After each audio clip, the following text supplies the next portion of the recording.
Ano, nakarang gabi daw yata ay sobrang ingay nyo, nag-inuman kayo dito. Nagalit nga po, sabi ko gabing-gabi nakakawang iingay nyo. Ay mga lasing po sila, nagpuntan mga po dito. Hindi ko lang po alam. Kasi ko hindi po ako mahilig magsama-sama po sa mga gayang barkada niyan. Alam po yan ni Nico. Kung ito man ay walang katotohanan o isang paninira, ang importante lamang sa lahat ay matapos natin ang misyon natin sa kanila na mapatapos ang kanilang tahanan upang makalipat na sila.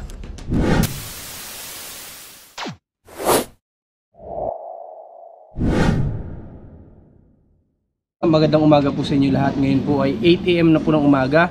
At nandito kami ngayon kala Ate Giselle para po kamustahin natin sila at tanungin natin si Nico kung ready na siya na gumawa ngayong darating na Saturday dun sa kanilang bahay.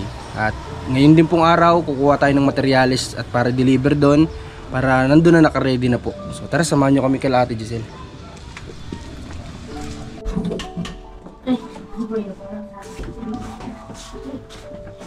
Kamusta kayo Ate Giselle? Ha? Si Nico pa sa niya yun? Ay, nasa loob po. Nag-ano siya doon? Ha? Oo, ganda naman ang panooran ni, ni James. Oh, grabe. Senyorito. Senyorito. Pwede ko ba yun mahiram, James? Ha? Grabe kontento itong bata o kapag ganito na nanonood lang siya. May magagawa si mama niya kapag ganito. Ba't may sipon ka pa rin? Wala ba siyang ininom Ate Giselle na gamot? Sabi niya po yung bagong bilang na Ubus na? Dapat may ka James, may gamot ka. Ano? Bibili ng gamot mamaya si mama mo Okay, dito ka, sit down. Gusto mong tatayo? Ayaw ka na naman. Umaba na naman yung ungos ni James. Sit down. Anong oras umalis sa Ate Giselle si Nico papunta doon sa trabaho niya? Alas 5 po. Nung umaga? Sobrang aga pala. Ano po sila, nagbubuhos po daw. Buhos sa bahay? May ginagawa siyang bahay? Doon po sa Lumok. Sinabihan po siya ng kanyang tiyahin. Nag-ano pala siya, nag-construction. Hanggang daw po, alas 2. Alas 2? Madaling araw. Grabe ang dito sa inyo, no? Kahit dalawang electric pa na yun, nakabukas pa rin. Ramdam mo pa rin talaga yung init, no? Di bali, konting tiis na lang naman makakalipat na kayo.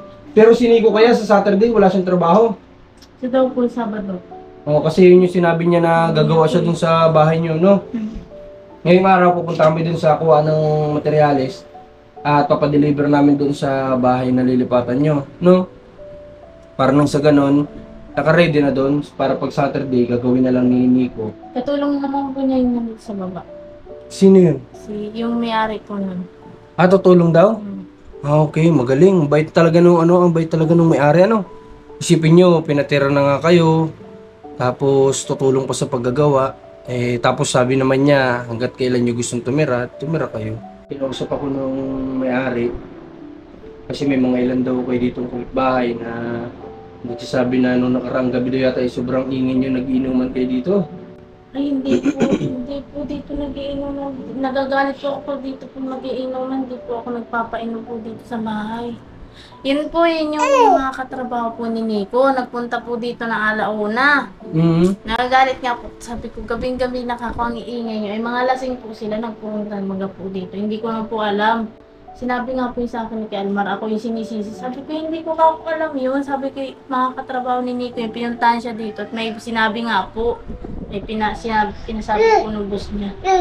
Bakit sabi, tulog na daw si Nico nung mga 12 AM yata yun, tapos Maaga po yung tulog na. nagsama ka daw yata dun sa mga katrabaho ni Nico na lumabas. Hindi po. Nag-aano pa ako na nag-away po ako dyan sa plaza po. Hindi po ako hindi po ako mahilig magpara sama-sama ang barkada po niya. Hindi na po ako nakikipag po sa mga barkada niya. Kasi may nagsabi na sa akin na baka sumama ka daw yata doon, nag-aalala lang sila kasi baka daw mamaya anong mangyari sa iyo kasi babae ka daw. Hindi ho. Ay, ko hindi po ako mahilig magsama-sama po sa mga gayang barkada niyan. Alam po yan ni Nico. Hindi po ako mahilig. Mm. Ano lang po kasi, nilabas ko lang po sila sa gate at sabi ko nga, Susini nagtatawag at ang ingay nga po, ay yung mga barkada po niya, mga katrabaho niya si John Shop. Mm. Nahanap nga po si Nico at may sasabihin daw. Sabi ko, anong oras na alauna na? Sabi ko, huwag pati kagumingit, may mga tulog. Ay, palibasa po mga lasinga. Nag-alis rin naman po sila dito at may pinasabi lang po yung bus at magkakarga nga daw po sila. Ibig Sabi kay sabihin, alanganin hindi na naman ako. pala dito sa bahay ninyo nag-inom. Hindi po ako dito nakapayag po mag-ira ng mga barkada po niyan. Doon po sa dyan shop nila. Doon, nagiinom po yung sinito. Pero di po dito sa bahay. Okay, so at least malinaw sa atin ngayon mga kalingap na yung nakarating sa atin na balita no, nagano sa atin, nagsusumbong sa atin na hindi naman daw pala sa atin Giselle sumama kasi pumunta kami dito ni Commander din ngayon kasi nga gusto namin sabihan si Ate Giselle na huwag siya magsama sa ganon na kalalakihan. Siyempre, babae ka pa naman. Hindi po ako nakikipagbarkada po sa mga barkada niya. Okay. So, okay yun Ate Giselle kung ganun man. Kasi sabi namin kung ganun nga yung nangyari, hindi kailangan masabihan si Ate Giselle na huwag niyang gagawin yung ganun. Kasi ang pagkakasabi, tulog na daw pala nung siniko, tapos lumabas ka daw, kasama daw yung Alam po yan ni Nico, nagpaalam po ako dyan, nasa wifi-yan nga po ako at mahilig po ako mag-online at kinukumusta ko po yung mga tiyain ko. Alam naman po yan ay nagkataon lang po talagang pumunta yung barkada niya. May ginagamit na ba kayong cellphone? Ito lang pong laptop. Yeah. Kinukumusta ko po yung tiyain ko at nagtatampo na po sa akin eh. Hindi ko daw po naaalala yung lola ko. Yan dinadala mo yan doon? Okay. Alam naman po yan ni Nico. Hindi po ako mahilig sanga-sanga sa mga lalaking ngayon. Kala ko Dito nga lang po ako sa bahay maghapon eh. Okay. Mabuti yun Ate Giselle kung ganun. Bakit? Halika nga. Naharot ako. Hinaharap mo si Commander? Ha? Gusto mo sasama ka na? Bango si James, oh.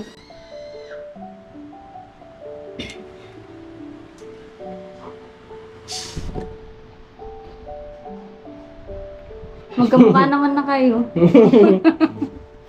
Okay, Ate Giselle, sana mabilis lang matapos yung bahay ninyo doon, ano?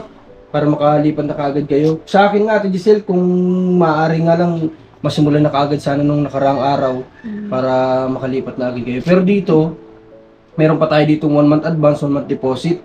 So, itong buwan na to, wala na tayong babayaran, tatapusin na lang natin to. May excess pa tayo. Ano? Na pwede din nating kunin, idagdag natin para doon sa bahay ninyo, ano? Tapos kailangan nyo doon siguro, yung sahig ba doon, okay pa yun? Para sa inyo? Okay naman. Dito lang sa taas po ang hindi na. Ewan ko lang po rin. Pero, Pwede lang po yun. ano pa naman, matibay pa naman. Okay. Sige mga kalingap, hindi kasi natin pwedeng, tawag dito, buhusan ng sobra naman yung bahay na i-renovate kasi mahirap na, alam nyo naman, ilang beses na rin na nangyari, gaya kay Tatay Moises. So mahirap, kaya mas mabuti na lang, tama yung mga comments ninyo. Hanggat maaari kung light materials, basta't yung safe sila, hindi sila nababasa, makakatulog sila ng maayos, at safe sila sa loob ng bahay, okay na po yun siguro. Oo. At si James, okay naman, safe naman si James doon, di ba? Kasi yung dagat naman doon ilog ba yun? Ilog? Dagat po yan. Malayo naman yun, di ba? Hindi ba umaabot yung tubig doon? Hindi naman? Okay. So mabuti naman kung ganun, kung hindi umaabot. Ate Giselle, bilhan mo ng gamot yan si James. Para anong gamot ba yung iniinom niya? Binili niyo po yung Yosef yata. Yung nasa. Ha? Bibilan mo siya ng gamot, ha? Tapos, kung ano yung importanteng gamot na at least ready na sa lagnat, bilang mo siya nun, ha? Lagnat, sa sipon, sa ubo, at least kung sakaling mo magkaroon si James, may naka-ready na kayo dyan, no? Huwag mo ito. Bili kayo ni James mamaya. Ha? Bili kayo ni James. Okay. So, Ate Giselle, yung bang sinabi mo sa akin na nagtatampo yung tiyahe mo dahil di mo binibisita yung lola mo? Oo. Ano bang plano mo Hindi dun? daw po ako nakakaalala. So, pero gusto niyo pumunta doon? Gusto niyo Gusto ko po mabisita? sanang bisitahin at sabi nila, bisitahin ko daw at may sakit daw po. Sige, pag okay na yung bahay ninyo doon, bisitahin mo, ano? At kung magkaroon kayo ng time, mabisita mo yung lola mo, no? Kasi mahirap natin, Giselle, kapag huli na yung lahat, di ba? Mas mabuti yung ngayon na tinatawagan ka nila, makapunta ka na. Ano? Okay, basta tapusin muna natin to, tapos punta mo na yung lola mo. Ha? Bisitahin mo. Saan ba yun, banda? Labo lang po Oh, yun. malapit lang pala, tapos baka sabihin ng mga tiyahe mo, kalapit-lapit, hindi nabibisita, no? Hindi ko nga daw po naaalala eh. Sabi ko wala namang kakakong cellphone para matawagan ka ako. Okay. Sige, pupunta. Eh, gusto mo ba isama si Nico? Tsaka si James? Sasama ko naman po yun. Ha? Sasama ko po. Kasama mo? Okay, sige. Di isama niya mga kalingap si Nico tsaka si James pagpunta doon sa lola niya. Kasi yun yata yung nag-alaga sa'yo, di ba? Simula maliit ka. Kasi kaya nga hindi siya close sa mama niya eh. Kasi yung lola niya na yun yung nag-alaga sa kanya. Ano? Tama ba yun? Yung mama mo ba, bakit di kanya naalagaan? Matanong ko lang Ate Giselle. Hindi ko pa alam eh. Siguro po may mga tampuan po siguro. Kaya iniwan ako doon sa lola ko. Sino ang may tampuhan? Trabaho na daw po agad yung mama ko nung wala pa po ako isang buwan nun. Iniwan sa lola ko. Tapos, di ba matagal bago ulit na kayo nagkita? 15 Yung mama years mo? po. Grabe, sobrang tagal mga kalingap, no? Ayan yung story ng buhay naman natin Giselle dun sa mama niya. After 15 years, tsaka ulit sila nagkita ng mama niya simula nung bata siya na iniwan doon sa lola niya. Kaya yung lola niya, ano sa kanya yun, importante talaga kay Ate Giselle yung lola niya kasi yun yung nag-alaga sa kanya, nagpalaki. Kaya gusto niyang bisitahin. Yun nga, medyo walang kinikita daw ngayon si Nico, kaya bibigyan natin sila basta matapos muna yung lilipatan nila, makalipat sila doon, bisitahin po nila yung lola nila. Huwag mo ipakain kay James yan, madumi yan. Yeah. Kumusta naman yung ano niya, yung pagkain ni James? Okay naman po. Pinapakain ko lang po yan ng kanin. Malakas naman kumain. Ang laki nga. Ang laki nga. Mataba nga ngayon si Bigyan James, mga kumain po kalingap. ng gulay. Gulay? Oh, mahilig ka pala sa gulay. Ilan na yung ngipin ni James? 4? Patingin? Patingin ako ng tit mo? Patingin ako ng tit mo? Patingin ako ng tit mo? 6 na yung ngipin niya, may 2 sa baba, 4 sa taas. Tama ba ako? 2 sa baba, oh, ayan oh. Gusto mo pupunta ka ulit sa bahay? Ha? Pupunta ka ulit sa bahay? Ha? Iyakin ka naman kasi? Iyakin ka naman kasi? Malapit na mag-isang taon, di pa marunong maglakad. Oh, grabe. Mag-isang taon na? Ngayon po September 21. Tapos di pa rin marunong maglakad? Di ba po, ano naman po siyang kakakbang-hakbang, tinuturuan ko po pagmamaga dyan sa labas. Pero hirap siya. Marunong naman po siyang makbang, kaso minsan takot talaga siya yung mag-sulo siyang matayo. Kailangan masanay yung paa niya na lumalakad. Mahilig lang Kasi po dyan mag-iisang sa baba taon na po, pala. magapang. Magbe-birthday na pala mga kalingap si James ngayong September 21. Grabe. Malapit na. Mag-iisang taon na si James. Nung nakilala namin kayo, ilang months ba nun si James? 8 po yata. 8 months? 8 months ngayon, mag-iisang taon na si James. Yan, So, ibag na- simula nung 8 months, doon tayo nagsimulang tumulong sa kanila. Mag-iisang taon na. Anong plano niyo sa birthday ni James? Ate Giselle? Hindi ko po alam at wala pa po akong pera pang ano dito sa batuta na ito. James, anong gusto mong handa, James? Sa birthday mo? Ha? Anong gusto mong handa, James? Ha? Grabe yung tinaba niya, ano? Kumpara noon. Inalagan natin ni Kian yun. Oo. So, sige Ate Giselle, sa ngayon, pupunta muna kami ha. Sige po, thank Pumunta lang ako dito para, yun nga, kala ko kasi totoo yung sinasabi sa akin. Kaya kiniklear ko muna, hindi naman ako one-sided na tao, no? Pinapakinggan ko muna pinakinggan ko yung side nila, pinakinggan ko rin yung sa'yo, no? At sana totoo yung sinasabi mo sa akin. Oo, totoo po. Sana transparent kayo sa amin, ano? Wag kung... Hindi po ako mahilig magsama-sama sa mga lalaki. Hindi ko nang po paano. Sa mga babae po bang mga barkada ko, hindi po ako pero di po ako naglalayas po dyan ng ano kung saan sa pagagawin. Diyan lang po talaga ako sa wifi-yan. Okay, sige. Kung ganun, hindi maganda. Kasi naisip ko, yung sinabi, tulog na daw si Nico. Hindi ibig sabihin para napaisip ako. Kaya pumunta kami kagad ngayon ni Commander dito. Nagpaalam naman po ako dun. Baga naman po talaga natutulog yun ay napaalam naman po ako dun pag napunta ako sa labas na wifi. Okay. Sige, kala ko sa Ate Giselle, nanlalaki na si Ate Giselle. Kasi kawawa naman si Nico kung ganun yung mangyayari. No? Magmahalan kayo ni Nico. Kaya nyo yan. Kaya nyo yung dalawa yan. Paano yung plano nyo? Kala ko may plano din kayo magpakasal ni Nico.